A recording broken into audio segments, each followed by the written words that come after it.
اضحك مع الكابتن مدحت فقوسه رحمه الله عليه. اسمع. قبل الماتش بينزل هو ياخد اسامي اللعيبه، قالوا له 7 مدحت فقوس، قال فين ده؟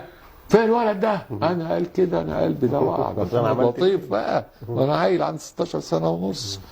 رحت له انا، قال لي انت قاعد ابن سيد فقوس؟ قلت له اه. قال لي ابوك كان كابتن المصري وانا كابتن الزمالك، عارف؟ قلت له عارف يا كابتن. قال لي ازاي ابوك يا ولد؟ قلت له تعبان شويه، اي حاجه عاوز اخلع منه. هو بيذاع الماتش بقى، قال وكوره مع مدحت فقوس ابن كابتن سيد فقوس كابتن المصري ايام ما انا كنت كابتن الزمالك، وربنا يشفيه من الوعكه الصحيه اللي هو فيها.